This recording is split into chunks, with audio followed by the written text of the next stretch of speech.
अस्सलाम वालेकुम। आज हम बात करेंगे म्यूटेशन के ऊपर। म्यूटेशन क्या होती है और उसकी वजूहात क्या होती हैं, मतलब म्यूटेशन एंड इट्स कॉजेज। अब any inheritable change in DNA sequence of an organism is called mutation. मतलब डीएनए की जो सीक्वेंस होती है adenine, thymine, guanine and cytosine, इसके अंदर कोई भी इनहेरिटेबल चेंज आ जाए किसी भी ऑर्गेनिज्म के अंदर तो म्यूटेशन कहलाएगी। राइट। अब इसकी वजूहात क्या होती हैं। स्पॉन्टेनियस म्यूटेशंस हमारे पास होती हैं और इंड्यूस म्यूटेशंस हमारे पास होती हैं। तो जो स्पॉन्टेनियस म्यूटेशन होती हैं वो due to unknown agents in the environment, मतलब कुछ अननोन एजेंट्स जिनको हम जानते नहीं हैं एनवायरनमेंट के अंदर, वो कॉज करते हैं स्पॉन्टेनियस म्यूटेशंस। राइट।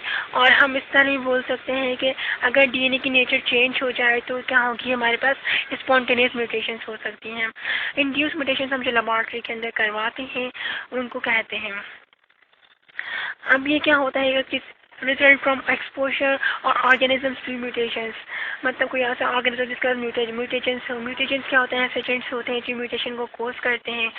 तो हमें क्या ऑर्गेनिज्म से हमें क्या म्यूटेशन हो सकती है। Physical and chemical agents that cause change in DNA such as ionising radiation, ultraviolet light और सर्टेन केमिकल्स। राइट। जैसे कि हमारे पास कुछ फिजिकल एंड केमिकल एजेंट्स होते हैं जो हमें क्या करते हैं कि डीएनए को चेंज करते हैं। राइट। तो उनकी सीक्वेंस को, जिसमें आयोनाइजिंग रेडिएशन की बात, अल्ट्रावायलेट लाइट, अल्ट्रावायलेट रेज हो गया, फिर हम एक्स रेज हो गया, गामा रेज हो गया, सन रेज कह सकते हैं। और सर्टन केमिकल्स जिसमें इथाइलिन, मिथाइलिन, वॉयलेट की एग्जाम्पल हम ले सकते हैं। तो बस इसके यही मतलब कॉजेज थे और आई होप आप लोगों को समझ आई होगी। प्लीज़ मेरे चैनल सब्सक्राइब करें, कमेंट करें, लाइक करें और शेयर करना ना भूलिए और मेरी वेबसाइट विजिट करना ना भूलिए, onlineusani.blogspot.com।